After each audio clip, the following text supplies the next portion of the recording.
When you hid the gun, did you hide it real well? His bullet. I really did not believe you would do it. I didn't believe I would either. What you just heard is Marnie Yang accidentally saying something only the killer of 42-year-old Roni Reuter would know. A woman that was murdered all because this jealous girlfriend thinks she's above everything. This is me and I'm so beautiful, and if he could have me, why would he want all of you? Everything except the law. And what she does not realize is that cops have uncovered damning clues, ones that will ruin the murder plot she desperately tried to hide. I wasn't even positive that I was making straight shots. She started screaming. I took the first shot. I'm not real happy about this. I found them stupid and I found them annoying. On October 4th, 2007, police in Deerfield, Illinois received a 911 call from the concerned neighbor of 42-year-old Roni Reuter. Deerfield Police. I heard a woman screaming and then a pop, and it went totally silent. I called my other neighbor upstairs, and she's pregnant, and she does not answer. Obviously, hearing a scream, then a gunshot, then silence is never a good thing. When police arrived and broke into Roni's home, they discovered just how terrible of a crime they were standing before. Roni, who was 7 months pregnant, had been shot 6 times, starting in her stomach and ending with a fatal shot to the head. When police arrived, both her and her daughter Skylar were deceased. The news of her murder spread like wildfire, and tragically her boyfriend and the father of her child, former Chicago Bears player Sean Gale, found out about her death from the media. Deerfield Police Department. I'm calling about that shooting in Deerfield. Yes. Listen, I've been getting calls from the media. This is Sean Gale, and they're trying to say their name is me as a suspect. No reference. Was it Ronnie Ryder? Is she okay? Yes, it was Ronnie, and no, she's not. She's dead? Don't go to her house, okay? Police were desperate for answers. Originally, their blame was locked on Sean, but a clear alibi and his visible horror at what had happened told them someone else was behind this. And when they learned that Sean wasn't just seeing one woman, he was seeing several, a motive emerged. Had one of these women killed Roni out of jealousy? Very quickly, detectives were given 3 separate leads, all pointing to Marnie Yang, Sean's on and off fling of over 6 years. And when they brought her in for questioning, it began an investigation that took more twists and turns than they were ever prepared for. The following footage was kindly provided to us by the Deerfield Police Department. Marty? Yes. I'm Detective Chuck Schultz. Okay. Can we get you something to drink? I don't know if you offered you. No. Some water? I did, Something? but no, You mind if I have my- I'm all coffeeed up. Are you? Yeah. Not me. One in the afternoon, too. I'm trying to switch to tea. Yeah? That's what I guess. That'd be a good idea. Just so you know, I don't know if you're familiar with police work or what type of investigations that we do. We're with Lake County Major Crime Task Force. So we're officers from detectives from other agencies. So we do nothing but cases in Lake County. Okay. So they have procedures as far as what we do as far as intelligence sheets. So Chuck's gonna ask you some basic questions about who you are, where you live, stuff like that. Okay. It's strictly just intelligence. It means nothing. It doesn't list you as a suspect witness. It's just you're someone that we spoke to in this case. During the whole course of the investigation, we talked to 100 people, just information so we know if we need to contact them again, that type of thing. There's a bunch of questions, and some of them are not relevant, but okay. Your first name is it Marni? Correct. Okay. It's your full name? Mm-hmm. Okay. And your middle name? K-A-Y. And your last name? Y-A-N-G. Do you go by any other names? Is that, are you married? No. Okay. And... My children call me some things sometimes, but you don't. Oh, I know. Not really, just my kids. Once you have kids, especially teenagers, you take up all your time. It's like all the friends and everything else go out the window. Yeah, well, it's all their friends now. Wow. Obviously no gang affiliation. Criminal history, you ever been arrested? No. Okay. Like I said, a lot of stuff. It's that deadly mom's gang. Really? Yeah. Soccer moms You seen the Burger King commercials? Yeah, I saw that. The ones that chase them. I get pissed off with the, Soccer mom game. just a couple things. Because the unit developed in 1992, and there was some litigation. I wasn't around when this happened, but Detectives read Marnie, who is trying a bit too hard to be buddy-buddy with them, her Miranda rights. And though she's really eager to joke about the deadly mom gang, if it existed, she'd be a shoo-in for initiation. basically I just want to find out your association with Sean, how you know Sean, when you first met Sean. Probably known him for about 6 years. Okay. Okay. We met at a convention, I think it was, about 6 years ago. Okay. I happened to mention that I was a real estate broker at the time, and he asked me, what kind of property do you sell, or what kind of real estate? Everything. So he had a booth or something, or was he selling autographs? And I was kind of wandering around. And you guys just, what, did you just have some chit chat or something? Yeah, we were chit-chatting. Okay, so you gave him your card, sorry, go ahead. That's okay. I gave him my card and told him that if he's looking for real estate, he can give me a call. Okay. So, And then, as far as the relationship's been over the last 6 years, is it more business? Is it business friends? I mean, it's how do you describe it? I would say it's a combination of both. Okay.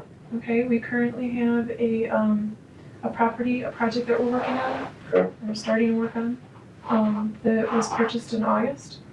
So, I'd say both. What kind of project is it? It's an old warehouse property. We're gonna be trying to turn it into condominiums. How often would you talk to Sean? Once a week, twice a week?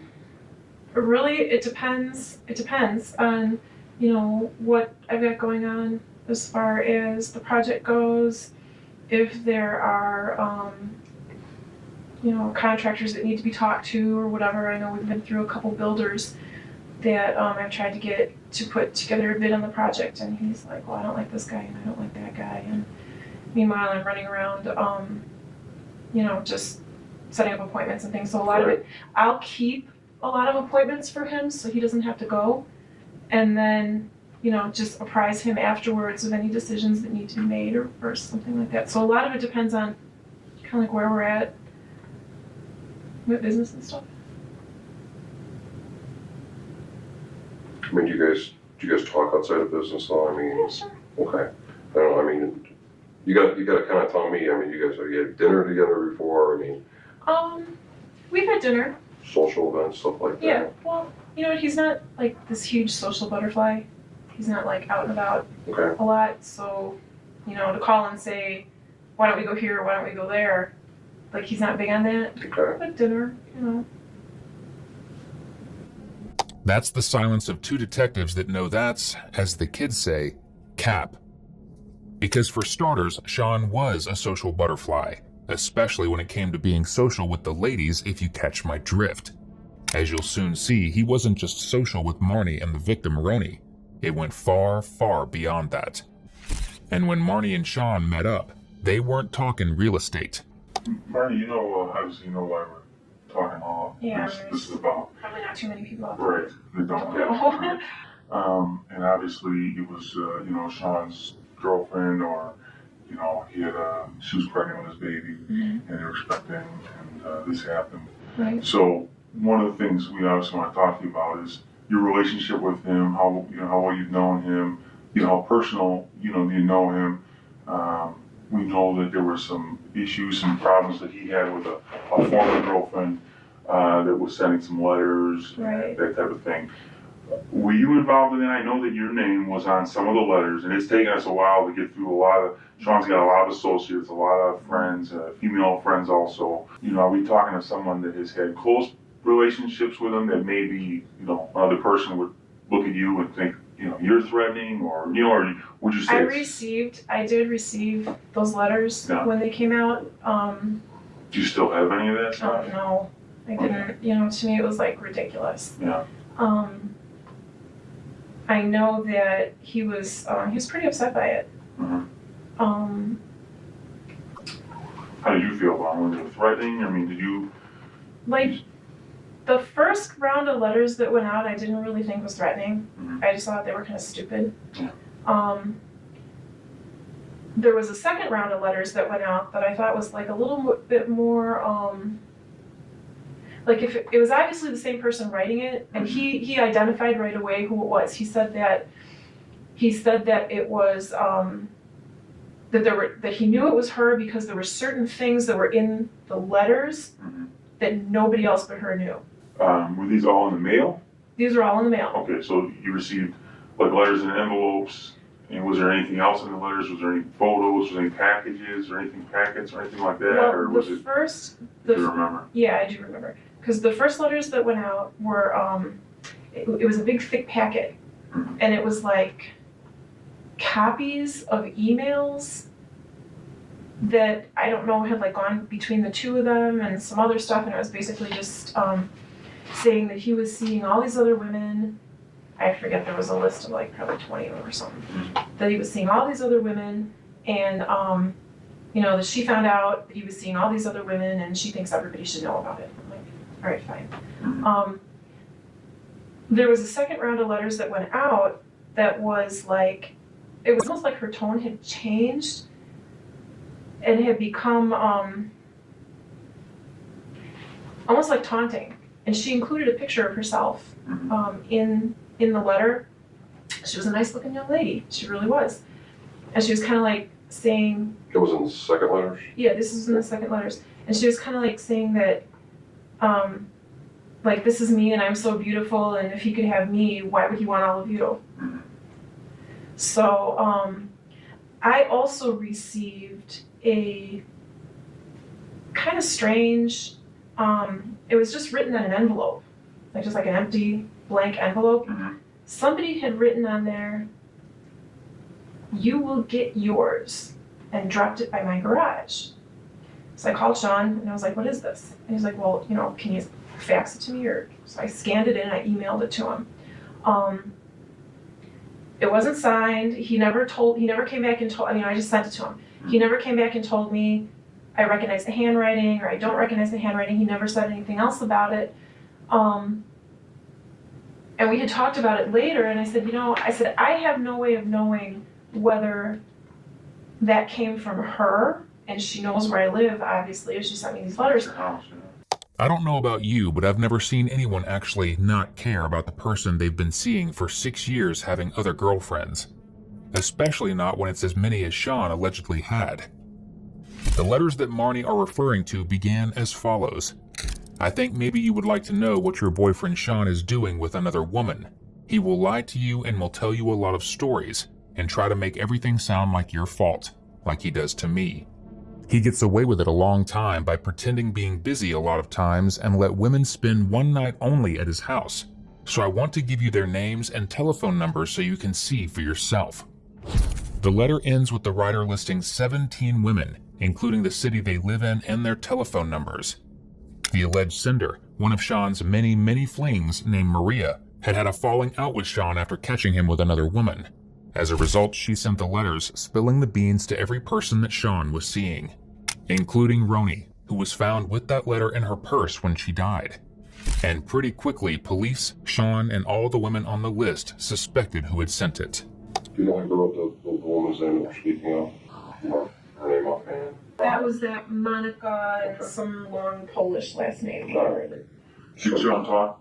I'm sorry, did Sean talk to you about her at all? I mean, what did he tell you about her? I mean, obviously, when you got their letters and stuff, I know you said it was ridiculous, but what was your reaction? Did you get on the phone with Sean and say, what is this? No, he called me ahead of time to warn me that it was probably coming in the mail. Okay. He warned me ahead of time to let me know that it was probably coming. So, it was no big surprise. No, you got it, then what was your reaction? He had prepared me for some of it. Okay. But I did call him, and I was like, well, I gotta tell you, I'm not real happy about this. He's like, why? He's like, we discussed this, we talked about it.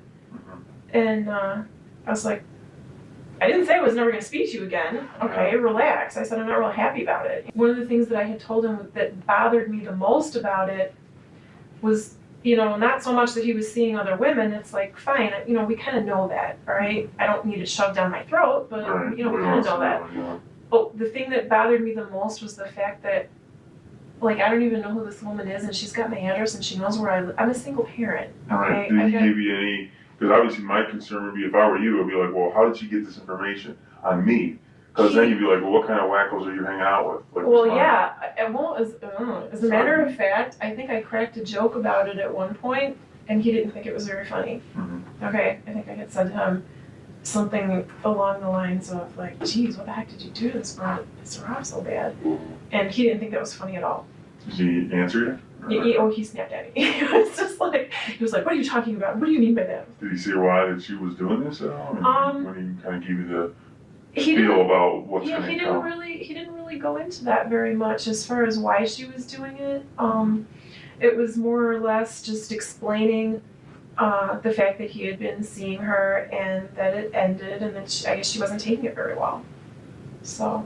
Do you say what type of relationship he had with her, as far as how they met, where they met? No, he didn't give me any of those details. In all fairness to you, I mean, you're the one getting the brunt of these harassing emails. I mean, there's got to be a concern for your safety, and I think you have a right to know to a point.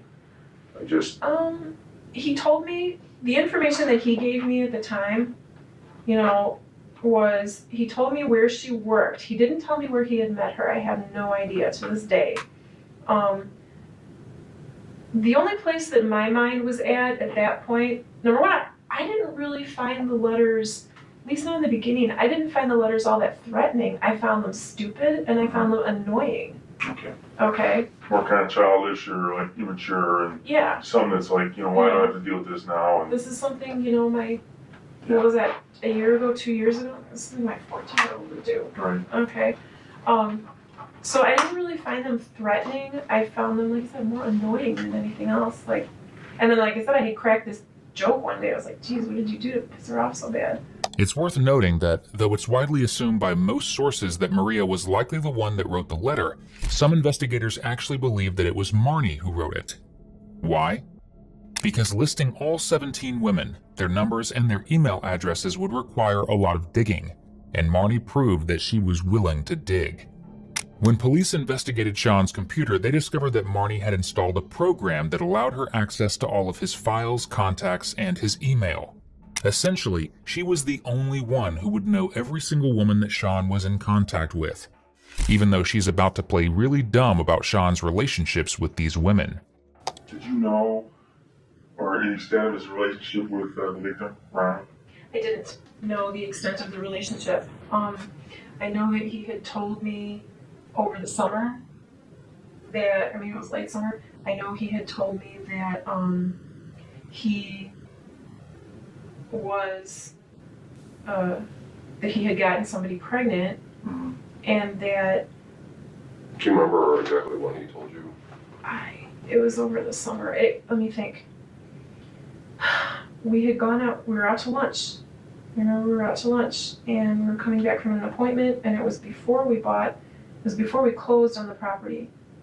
So it had to be, maybe July or August. Okay.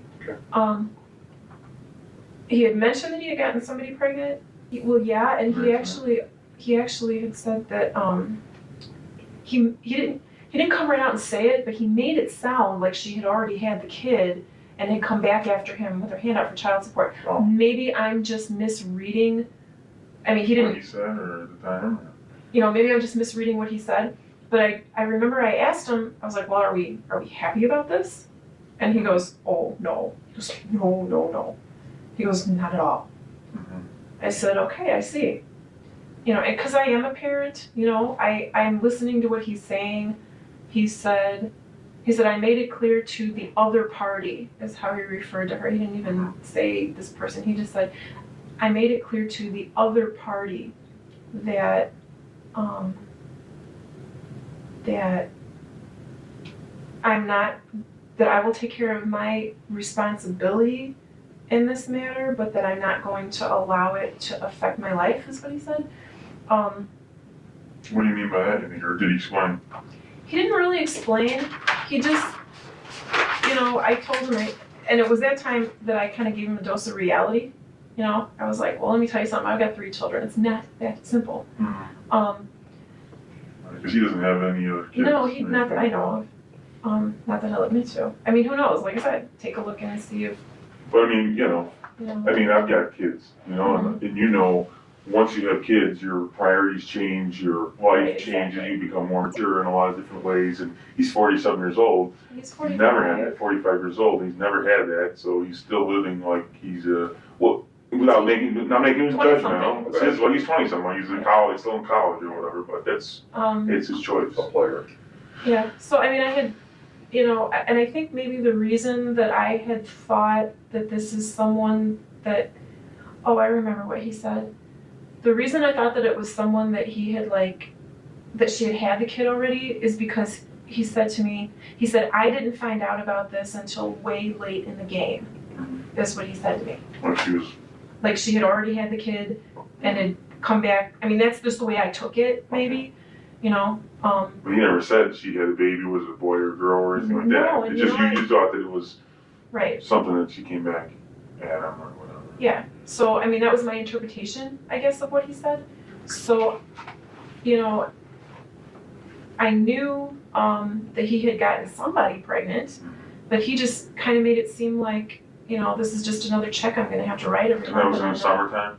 Yeah, that was like last summer. Now, this happened October 4th. Mm-hmm. She was killed. And so from the summer till October, did you guys ever have a conversation about this child or this other person that was pregnant at all? Or did he never bring it up? He never brought it up again. All I said to him at the time that we had the conversation, all I said to him was, okay. You know, because like I said, in my mind, I'm thinking, you know, the way he brought it across to me was, this is another check I'm going to have to write every month. Like when those letters started to go out, and he had no choice but to give me a heads up that I should be expecting that one might come in the mail. Yeah, it's called damage control. Yeah, that's exactly what he did. You know, I had said to him, oh really? And I was like, well, and what was this, you know, what was your relationship with this woman, or why would she be sending these? You know, and his response was, come on, you know this is not a monogamous relationship, and you know that I see other people or whatever. I was like, okay. You know, well, I just out of curiosity, I mean, how did you, when he springs this on you that he's going to be a dad, I mean, how did you feel about the whole thing? I mean, did you feel like your relationship was done with? Or no. I mean, that was obviously something you could get past. As far as the extent of his relationship with this girl, Ronnie, what do you understand it to be? Have you talked about it since? Yeah, as far we as talked his relationship about it. with her? When we talked about it, I asked him, you know, I said, look, there are certain aspects to this that I have to deal with also. And, you know, this is exactly what I said to him. I said, because of the fact that you never know what to believe about what's in the newspaper, as opposed to, you know, what you've told me. I said, you know, aside from what you've told me compared to what I'm reading in the newspaper, I said that where's the truth? Does it lie somewhere in the middle, or, you know, what, as far as the extent of your involvement with her? That's all he said was, it lied somewhere in the middle. That's all he said. So, I mean, I really don't know what to believe. Now, regardless of Marnie's perspective on their relationship, there were some signs that Sean was considering settling down with Roni, or at the very least, being an active part of their child's life. His home was filled with books on parenting and taking care of infants, which doesn't exactly point to him being as uncommitted and removed from Roni as Marnie wants to claim. I mean, was he the verbally controlling type of individual? I mean, what kind of person am I looking at here? I don't think he was verbally controlling. I think that he holds a lot of things close to his chest. So, like a typical male, but... Yeah. Okay. You know, I'll crawl back in my cave and come out when I feel like it. Sure. As far as asking him to open up and be more forthcoming with things, I never pressured him. I figured, you know what, I will let him, and this is kind of the tone for our entire relationship, okay? I will let him share what he wants to share. I will make my own observations based on what I see, and decide from there if what he's telling me is truth or not. Sure. In other words, the truth will come out in the end. Okay. So I don't think he's overly controlling. I just think he's How would you describe? I mean, how is he with you? I mean, what type of person is he as far as to be in a relationship with? I mean, is he ever been verbally abusive to you? No. Physically? No, never. Ever aggressive? I don't think he's got an aggressive bone in his body. I will tell you that much. Okay. One of the things that strikes me about him is he's very I almost want to say like accepting. Like when things go wrong, whether it be with business or with personal, he's the kind of person that will just kind of hang his head and go, oh well, this is what it is. Right. When he told you about this other person that sprung this, or late in the game, mm-hmm. new revelation about having a baby, mm-hmm. and you said, oh, he wasn't happy, and when you say, oh, not happy, I mean to the point of where it's really pissing him off. No, see what you're asking. I'm just trying to ask you your opinion. The way it struck me at the time, and I thought about it afterwards as well. Again, just the very kind of like resigned is really his entire attitude. So, oh well, with what will be is. So based on that, from the point on that he springs the news to you to the point that Ronnie's murdered, mm-hmm. how was his attitude? And again, I don't, you have to tell me. I don't know how often you saw him in between that time frame, but once a week. Did his attitude change a little bit as far as his excitement about being a dad? Was he still? He never brought it up again. Okay. He never mentioned it again. Never brought it up again. He made the statement to me that he's already made it clear to the other party that although he'll take care of his responsibility in the matter, that he was not going to allow it to affect his life. Change his lifestyle, right. Or whatever. And then you said you thought it was kind of like you. I just went hands off. I went, okay, he'll open up and share things when he's ready. I've never really had to press him for stuff. Sure. Okay, and I let him come on his own when he's ready to talk about stuff. He'll be more forthcoming. That has really been the policy that I followed in our relationship, and it's worked, pretty well. I will say that I kind of was thinking, and I chuckled to myself a little bit when he told me. I was like, maybe being a parent isn't going to be such a bad thing for him. Yeah, right. Was kind of one of the thoughts that was crawling around in the back of my head. I mean, like I said, I have 3 children. I had my twins when I was twins. Yeah. I had my twins when I was 21, and I know how it changed me. So, I had that going around in the back of my head. I was like, maybe parenthood actually will make him grow up a little bit. Just a reminder, this man that had to grow up was 45 years old. 45. When did you find out about what happened to her? It was the day of. We just discussed about Sean and his demeanor about the children thing. He's good with my kids. He's really great with my kids. But my main thing, you knowing him much better than we do you think Sean is capable of killing? No. He didn't say he didn't spout out one day, how he was regretting his mistake and, why couldn't I have been more, No. He is, I will say, and I know this again about him, and I can't stress it enough, that when it comes to his personality, he is very resigned to things. He'll take a big sigh, he'll make a big sigh and go, well, it is what it is. Okay, well, what do you think about him? Is he capable of, because obviously, we know he knows a lot of people, mm-hmm. Some good, some bad, and it's not that I'm saying that Sean hangs out with the criminal element type of just questionable at times. Is he capable of paying someone to take care of a problem or? Well, yeah. I mean, because that's possible. Even in business, there have been times where, when we're looking to get something done,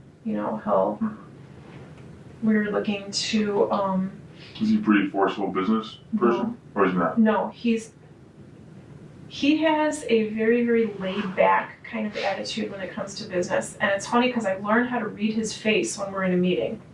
Okay?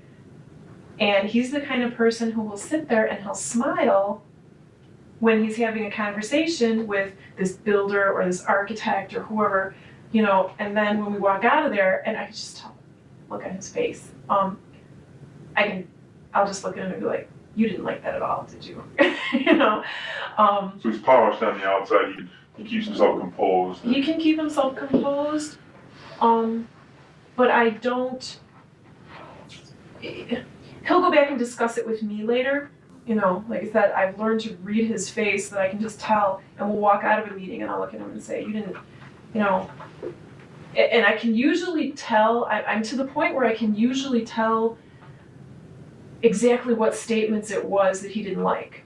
Okay, you didn't like what this guy was going to charge, or you didn't like his payment schedule, or you didn't like the way he's, said this or said that. We'll go back later and we'll discuss it. As far as being capable of paying someone else to do this, of course I want to say no. All right, of course I want to say no. I can tell you I don't think so. I guess. I would imagine looking at his finances would be able to tell you if there's been money paid out somewhere. Yeah, but Okay. I mean, We just want to get more of you personal. there's, I You've mean, known him for a lot of time. You've been close with him. ways, there's just ways around that. It's just, in the big picture, you look at things, and obviously in these type of investigations, it's the husband, ex-boyfriend, or the current boyfriend that are always usually the suspects. Throughout the interrogation, Marnie talks about Sean like a wild horse that she had tamed, that only she can understand. Despite the fact that when Sean was initially interviewed and asked if he was Marnie's boyfriend, his response was, not even by the craziest stretch of the imagination. Yet Marnie happily told anyone and everyone that Sean was her boyfriend of several years. Do you remember when you found out that this happened, and then you knew that it was associated with Sean, or because? It was the day of. I had started getting phone calls later in the afternoon from, was it my mother that called me first? There was that, but I said, no way. I said he was limping, he wasn't getting around real well. I had sent him a text message, I guess it was, earlier in the day. I can't remember what time it was. What's the day of? The day of, asking him to please call me and let me know how the doctor's appointment went. What did the doctor say? That was before you heard anything. That was before I heard anything. It was maybe around, it was sometime after lunch. I think it was sometime just after lunch. I had sent him, I thought I had called him, but he said no, he said it was a text message. That just asking what was the doctor's verdict, what did they say about your hip? A couple hours later, I had not heard back from him. That was when I had also heard it on the radio. I called him and left him a message. Are you okay? Is everything okay? Will you please call me? Please, just call me and let me know you're okay. We don't have to talk about anything else. You don't have to answer any questions. Please, just call and let me know you're all right.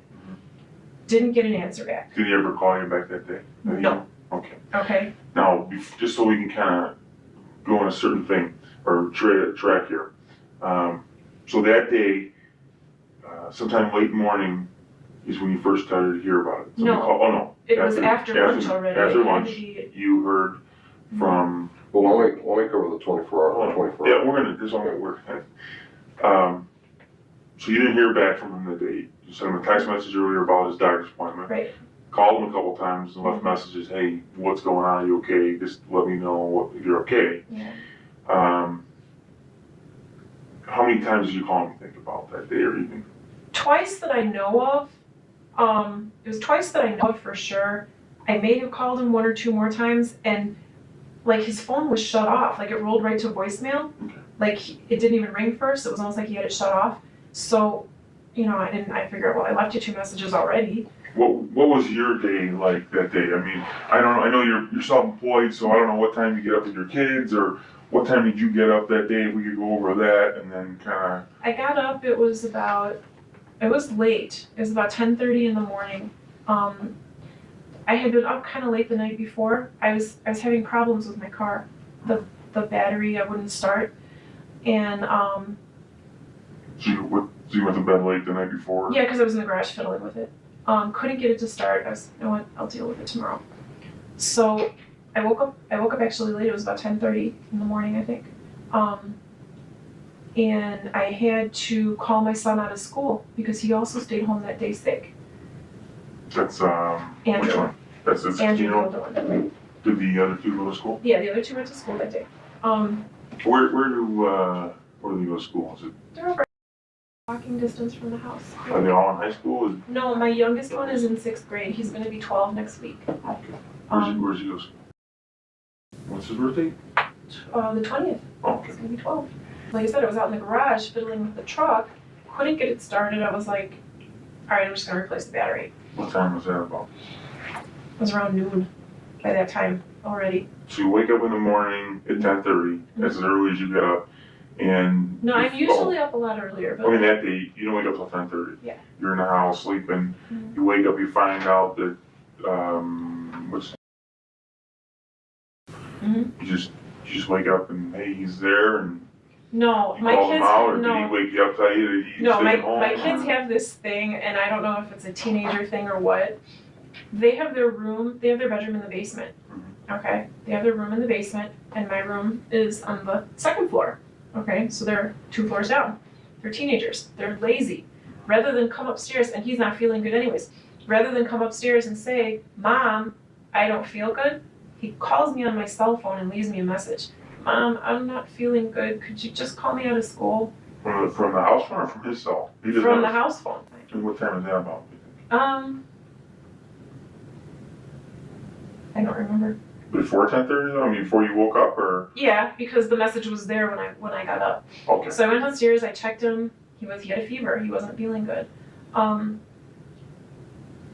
So, you know, like I said, I called him out of school, and then after that, I had gone out to the garage. Like I said, I was trying to fiddle with my truck, couldn't get it started.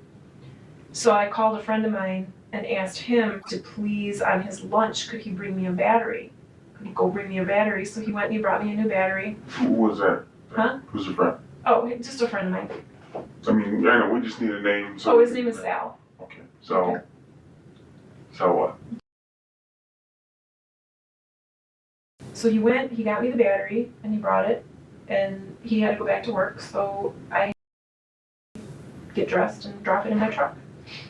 So, I came back in the house, so it was after lunch, I came back in the house, flipped on the radio, and that's when I heard it. Called him again, later, he didn't answer. So I figured, well, he'll get a hold of me, you know, that's kind of like the tone of our entire relationship. He'll get a hold of me when he does.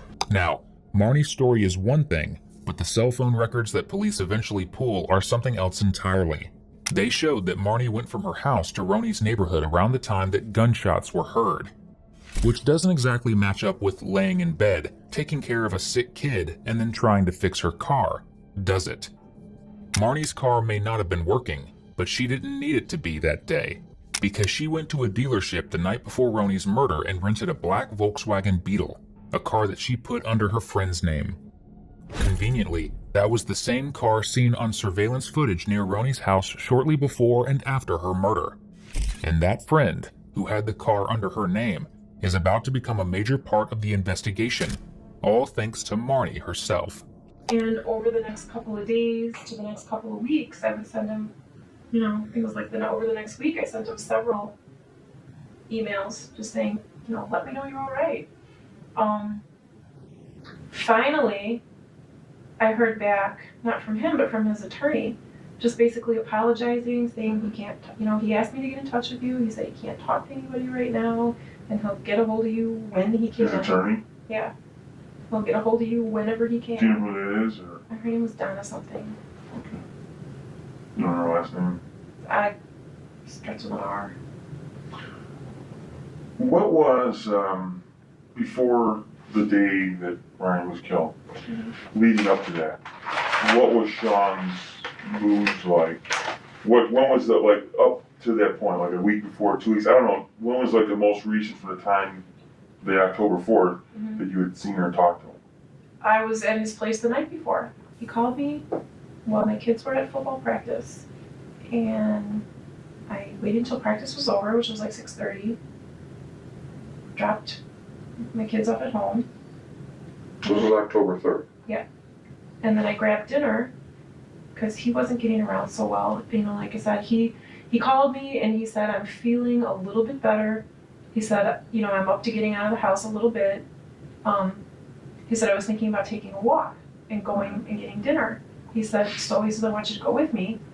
And we had a bunch of stuff business related that we had to talk about anyway. Mm-hmm. And I said to him, well, you know, I said, if you're still in a considerable amount of pain, I said, let's forget about going out. I said, I'll just pick up something and bring it. And so he said, okay, you know, he says, getting out is not the problem. He says, it's later in the evening. He says, you know, Starts to bother. yeah, that Sure. he says that it's, you know, I pay for it. So I stopped and I picked up dinner. Where was that at? Max What over, street? it's like, I want to say, credit card check. Max. MAC''S. What was you're not the one on your trail here, so. No, No, I know that. No, I know it sounds, it's a lot of goofy questions, but sometimes then later on, If you are going to call my friend Sal and check with him, we are very close. He is an ex-boyfriend. I don't make him privileged to whatever relationships I'm so involved we in. won't share anything. You don't with need that. to look at him and say, did you know she was dating him?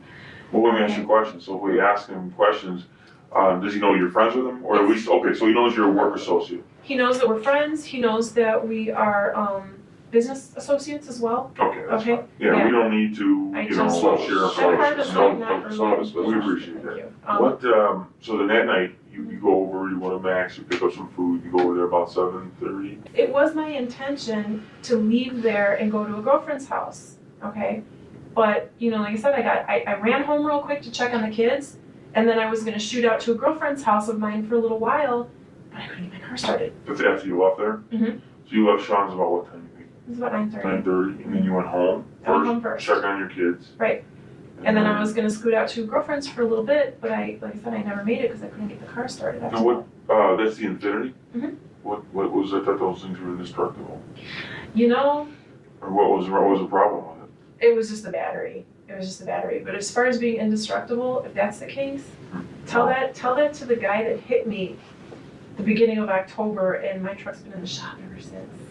Kidding me. Since October 11th, the guy did $8,000 worth of damage to my vehicle. So it's been sitting in the shop ever since. Huh? You're okay?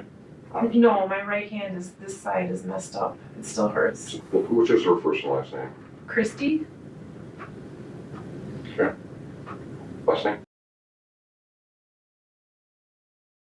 And I have her numbers on my cell phone. I don't. That's okay. Marnie is really going to regret giving police Christy's name, because as you've likely guessed, Christy is the friend who rented the car for Marnie, and ultimately, the friend that helped put her behind bars. Because after suspecting that Marnie was involved, police spoke to Christy, who actually agreed to go undercover with a wire and get a confession from Marnie.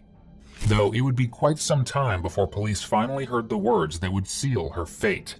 First, they had to wade through a bunch of her BS.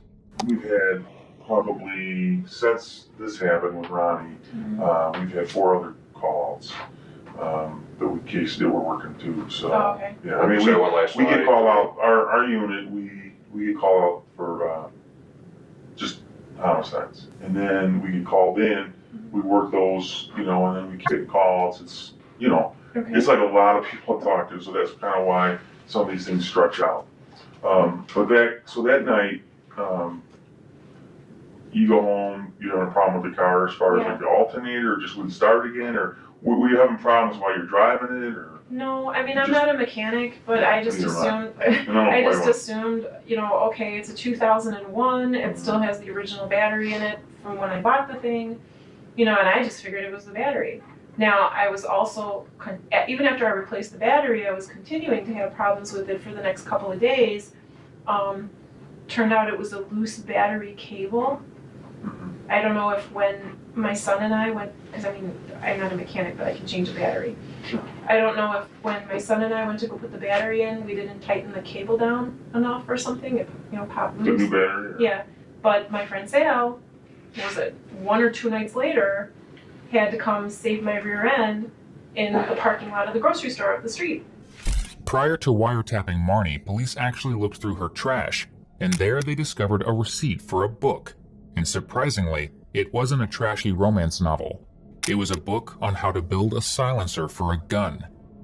Pretty damning when you add that with the fact that Roni was killed with a silencer, and that Marnie was caught on camera buying items listed in the book to build one.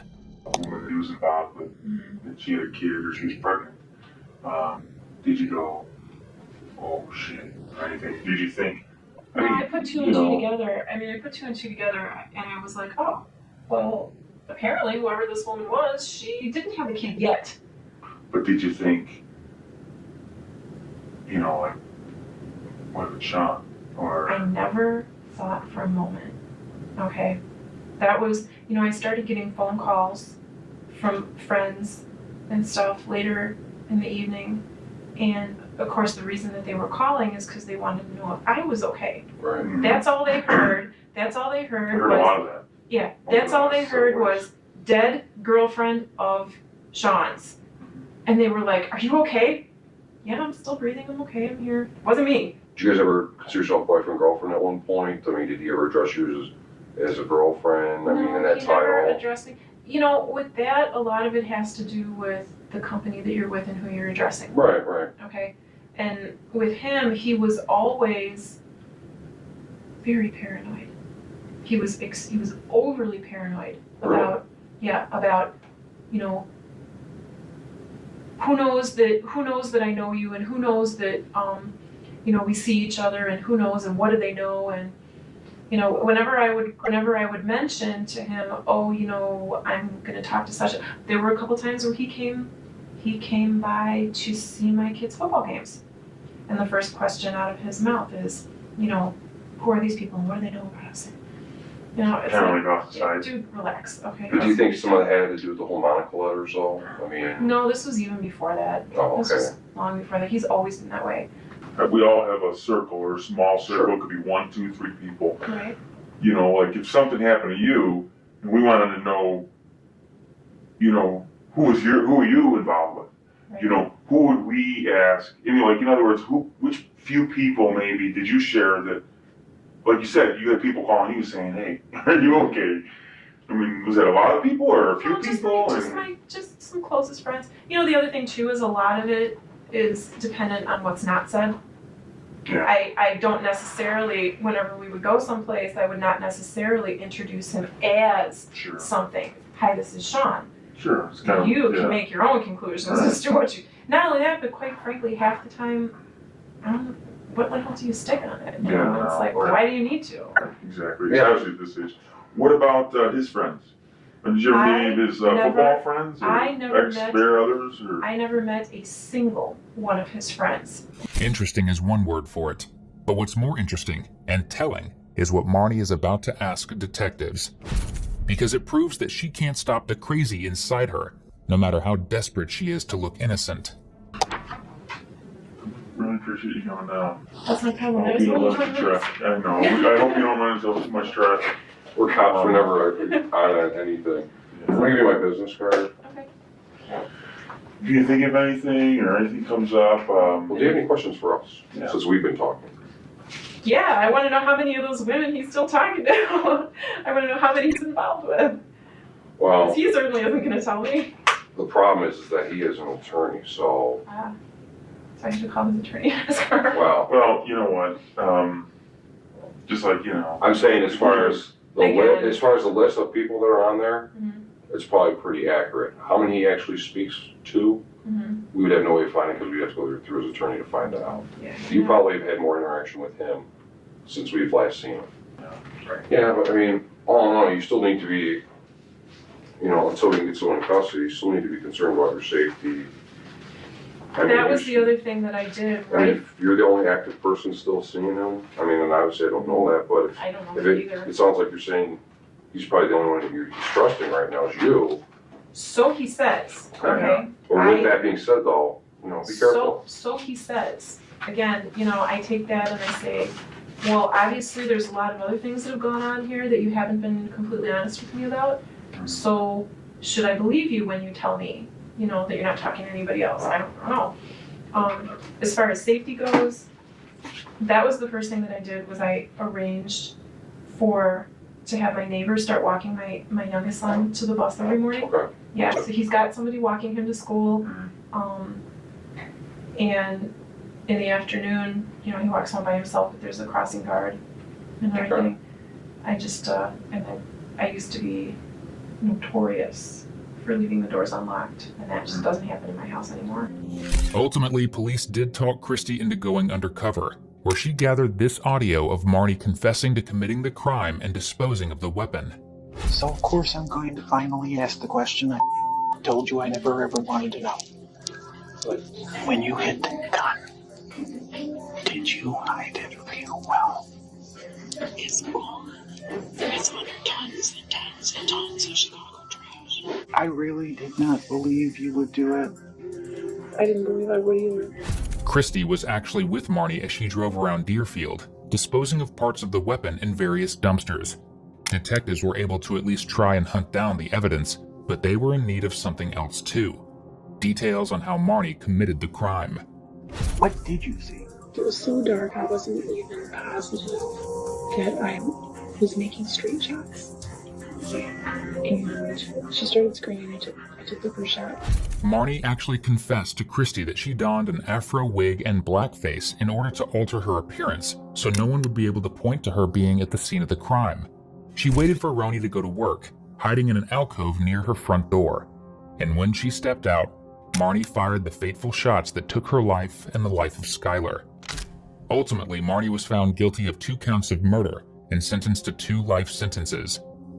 To this day, she denies killing Roni, claiming that she was coerced into making the confession to her friend. This is a tragic case that shows what jealousy can do to someone. 2 innocent lives lost, and dozens carelessly altered. Our thoughts are with Roni and Skylar's relatives and loved ones, as well as Marnie's children, who lost their mother and were left orphaned due to her selfishness.